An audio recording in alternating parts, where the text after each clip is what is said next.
So, earlier this month on November 4th, a significant number of elections took place in the US, most notable being for two governorships and the mayor of New York. For the most part, it was a clean sweep in this country for Democrats.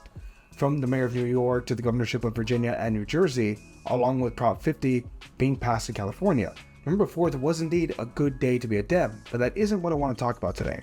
I want to talk about maps and how exciting they are set to become. But first, let's talk about the 2024 election results. So, the Orange Cheeto won in part with massive gains in the Latino community. Why, my brothers and sisters, voted for the guy who on his first day called us just... Play the clip. They're bringing drugs, they're bringing crime, they're rapists. Seriously, I don't understand how this wasn't the end of the nail in the coffin at the very beginning, but whatever. In 2024, Latinos voted for Trump over Kamala in droves. Now, why does this matter? Well, those demographics that they saw, that they used to redrop several of these maps to redistrict, most notably in Texas, bear in mind that the redistricting was done in a non-census year, which is insane and might be illegal, but let's jump back into it. So, based on Trump's massive gains, Republicans redrew maps to favor Republicans in the 2026 midterms, right? To try and shore up that their own hold of power, right? Well, here's the thing. The elections on November 4th show that the hold Trump had on Latino voters has fallen hard.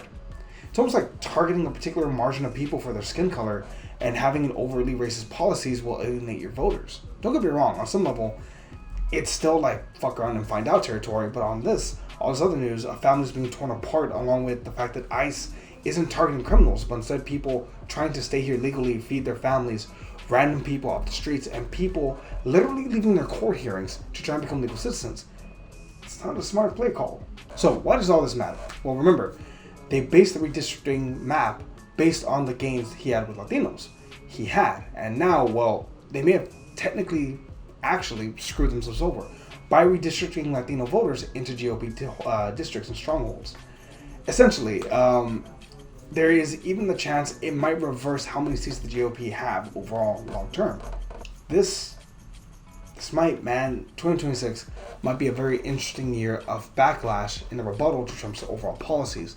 Granted, the shutdown just ended via whimper because Chuck Schumer might be the worst leader the Dems have ever had in a very long time, but I mean, look, there's some degree of light at the end of the other side, at the end of the tunnel.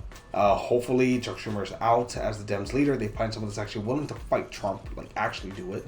And we can go forward in a better way. Until then, we'll catch you all next time.